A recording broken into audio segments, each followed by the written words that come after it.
Melati, seorang wanita yang senang menyebarkan gosip dan fitnah, tiba-tiba mendapati lidahnya berubah menjadi lidah ular yang memancarkan bisa beracun setiap kali ia berbicara buruk.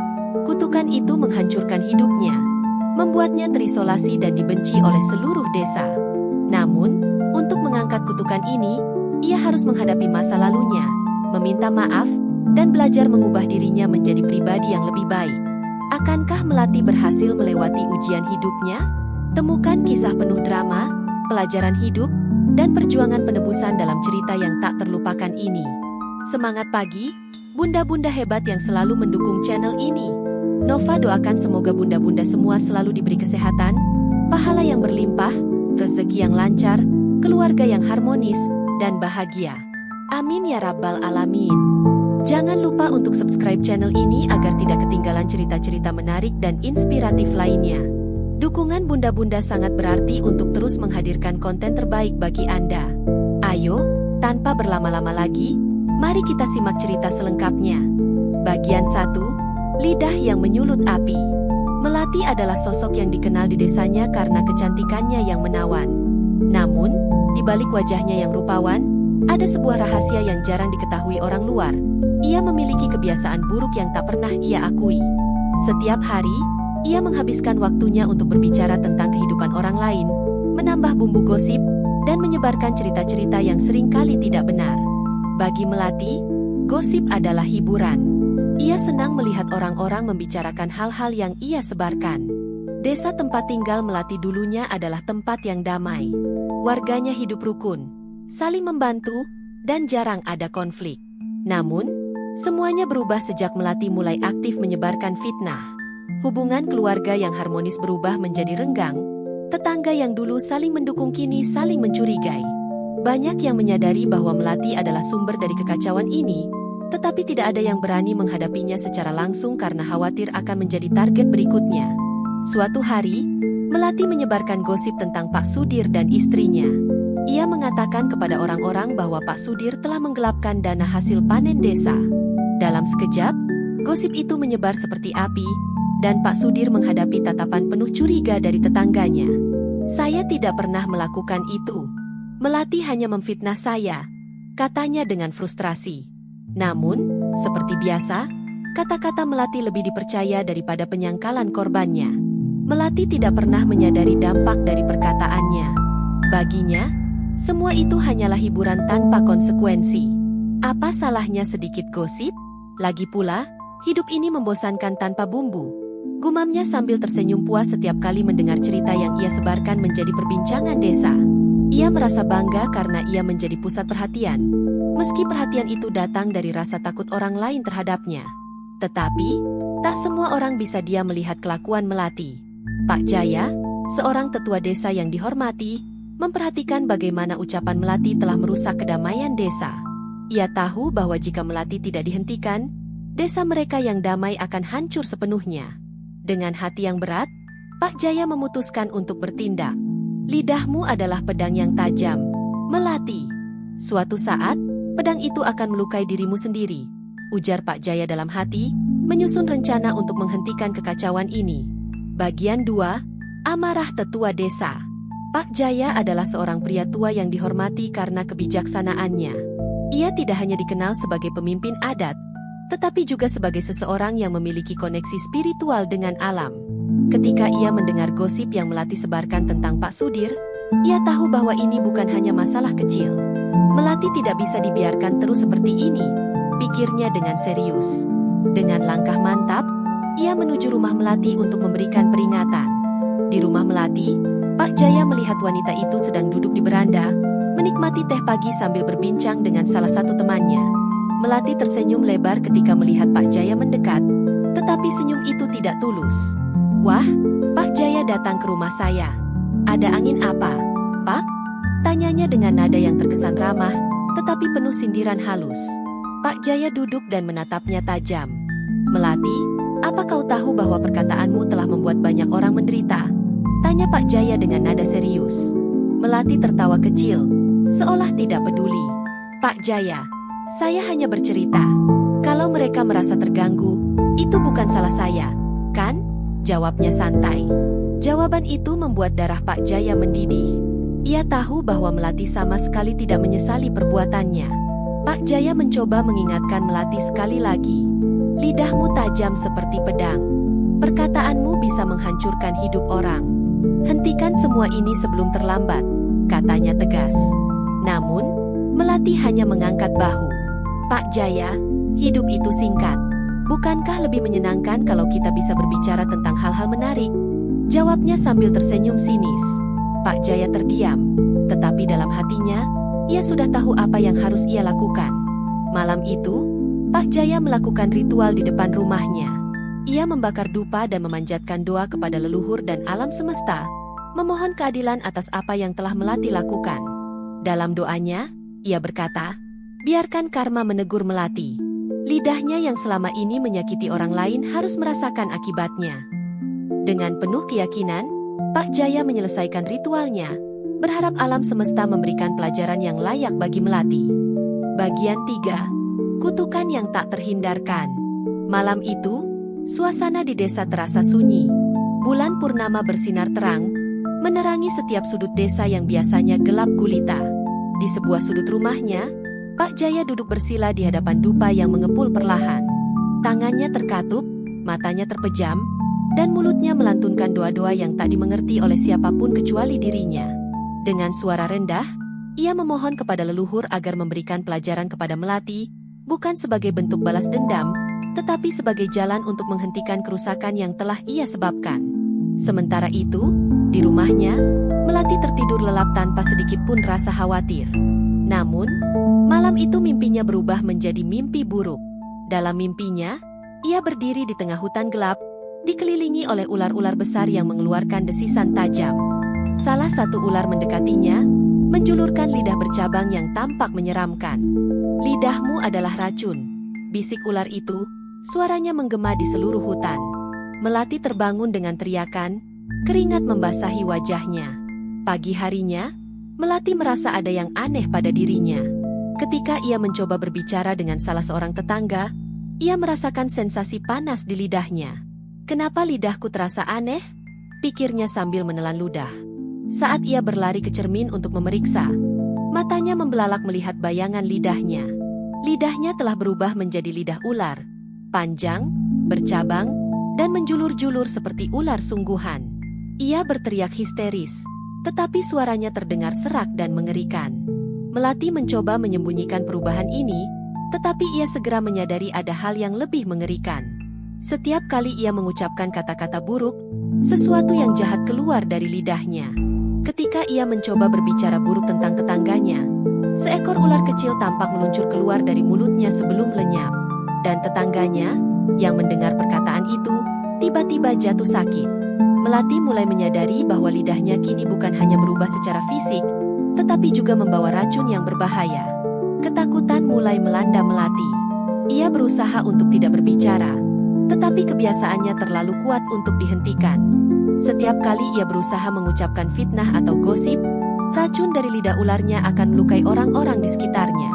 Satu demi satu, warga desa mulai menjauhinya, takut akan kutukan yang kini ia bawa. Melati akhirnya sadar bahwa ini bukan kebetulan. Ada sesuatu yang lebih besar yang sedang terjadi, sesuatu yang tidak bisa ia kendalikan.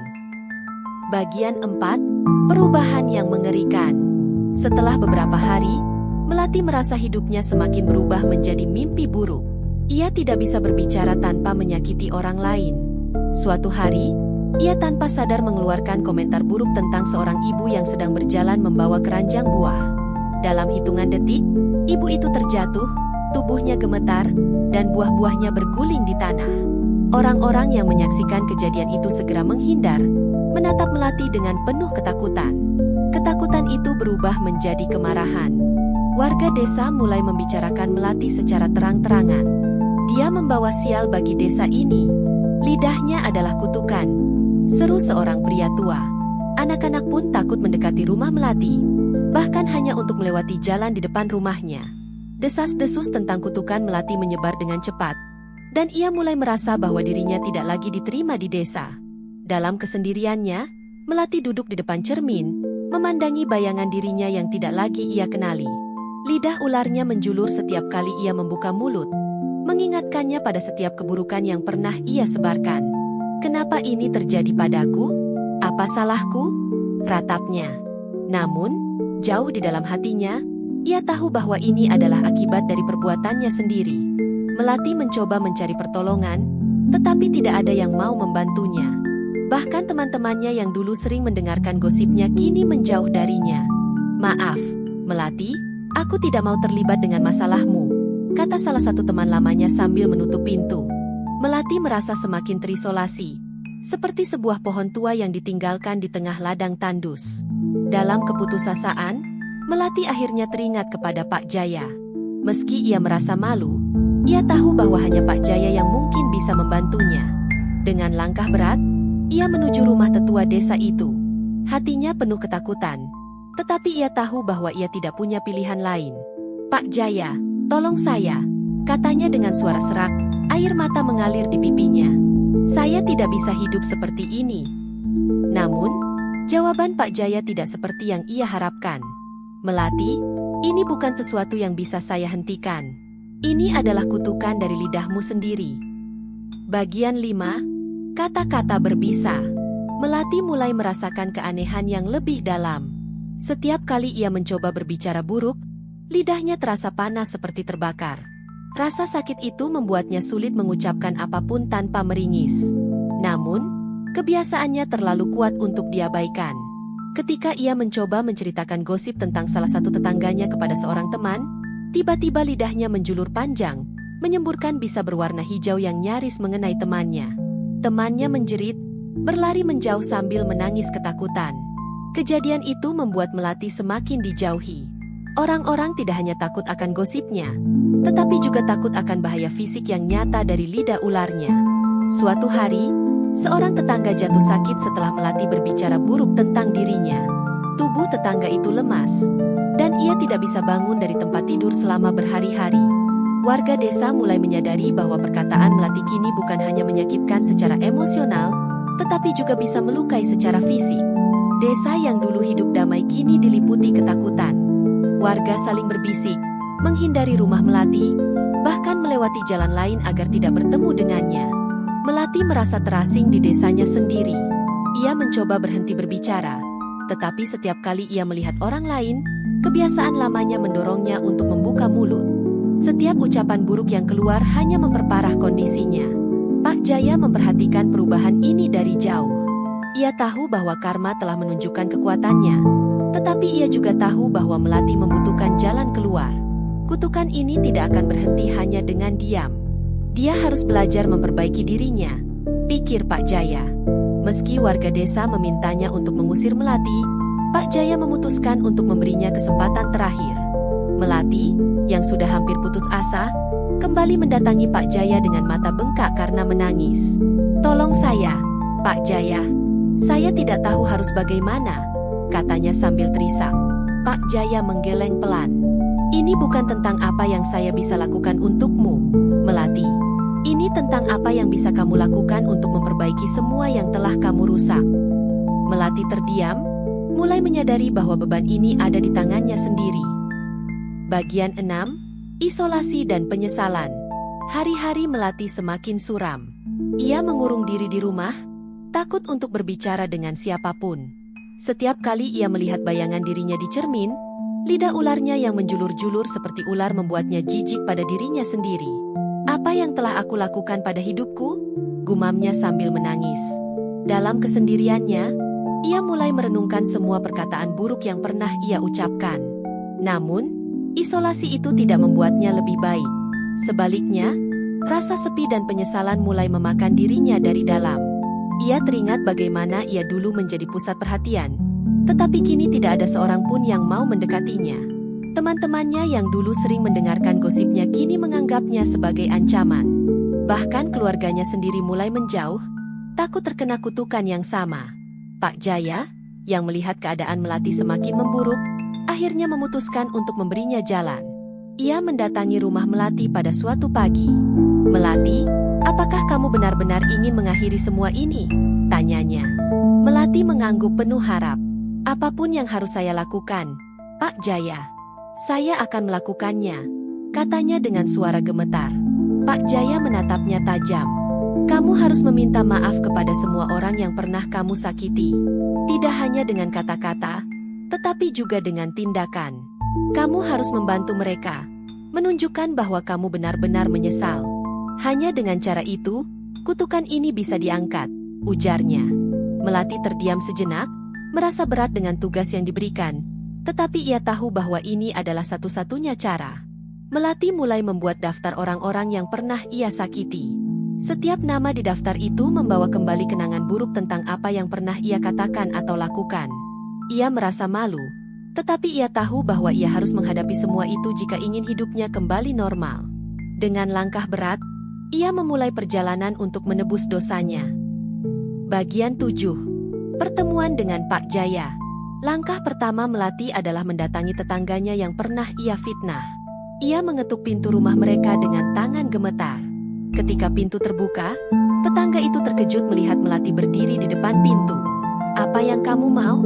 tanya tetangganya dengan nada dingin. Melati menundukkan kepala, air matanya mulai mengalir.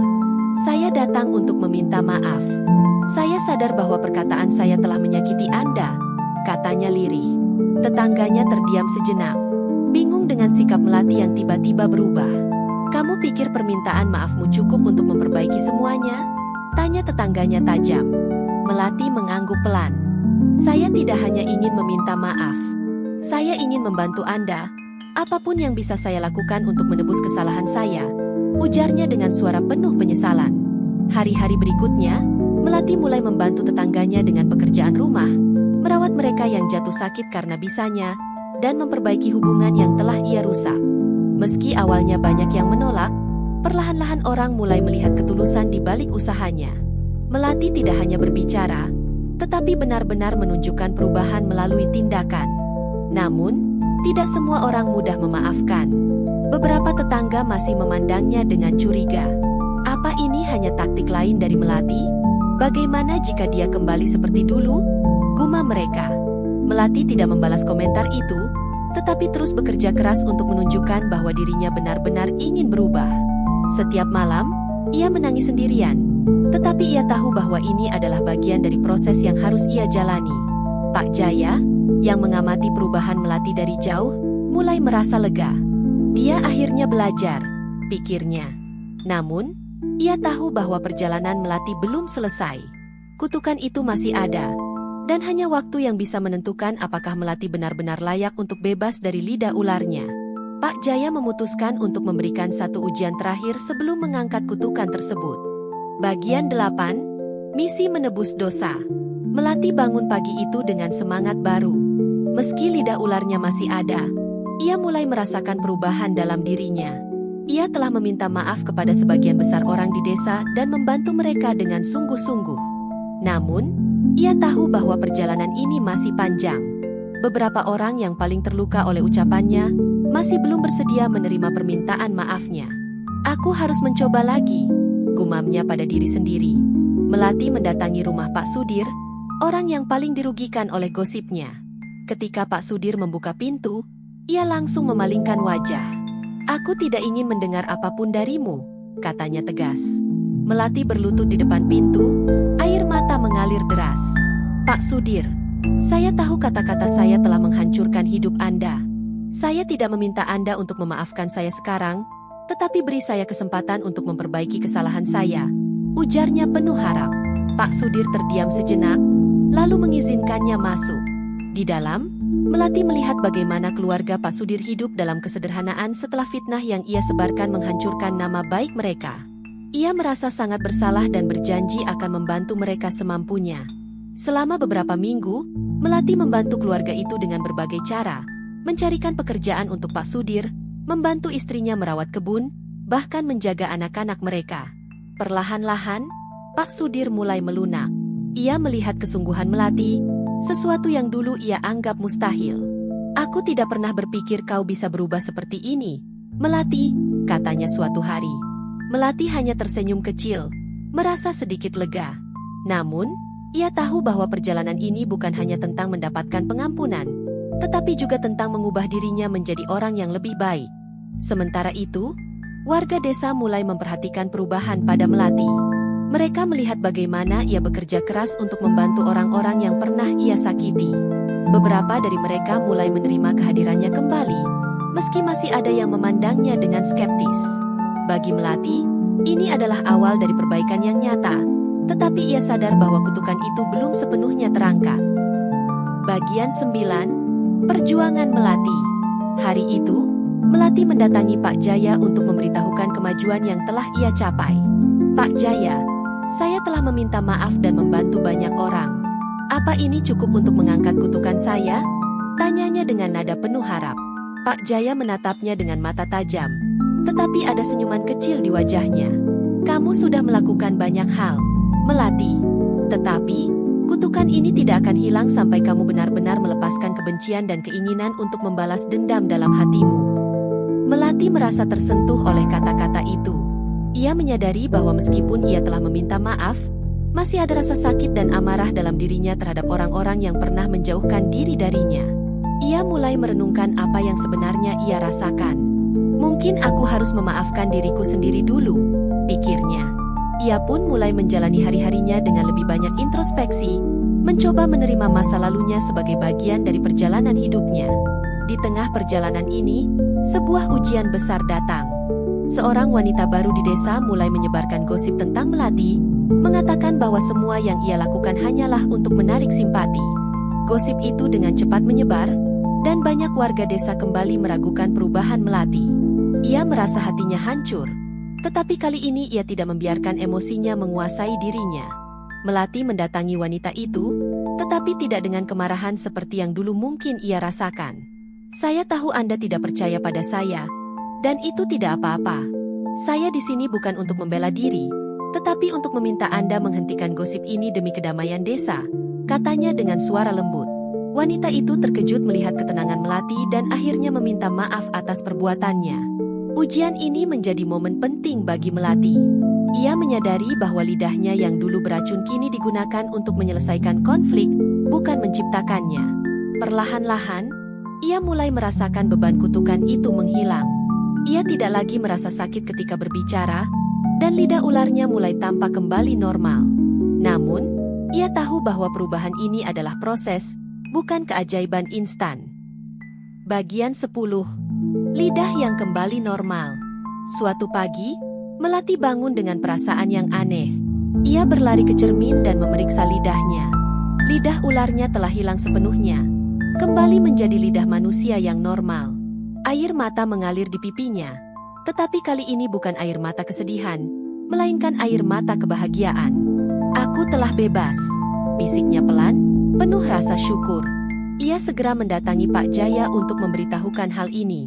Ketika ia tiba, Pak Jaya sudah menunggunya di depan rumah dengan senyum hangat. Saya sudah tahu, Melati. Perubahan ini bukan hanya karena ritual atau doa, tetapi karena usaha dan ketulusanmu, kata Pak Jaya. Ia memberikan Melati sebuah bunga kecil sebagai simbol dari perjalanan panjang yang telah ia lalui. Melati kini menjadi orang yang berbeda. Ia tidak lagi menjadi sumber gosip, tetapi menjadi penengah di antara warga desa. Ketika ada konflik, orang-orang datang kepadanya untuk meminta nasihat. Lidah yang dulu membawa keburukan kini menjadi alat untuk membawa kedamaian. Melati merasa hidupnya memiliki tujuan yang baru. Desa pun kembali damai seperti dulu. Warga yang dulu menjauhi Melati kini menyambutnya dengan hangat. Bahkan anak-anak kecil yang dulu takut padanya mulai mendekat, meminta cerita atau nasihat darinya. Melati merasa bahwa inilah hidup yang sebenarnya ia inginkan.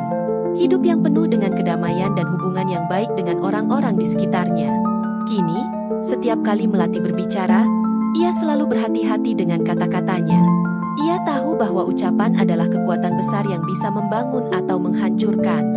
Dari pengalaman pahitnya, ia belajar bahwa kebaikan adalah pilihan yang harus diperjuangkan setiap hari. Melati telah menemukan kembali dirinya, dan lidahnya yang dulu terkutuk kini menjadi berkah bagi semua orang di sekitarnya. Tamat.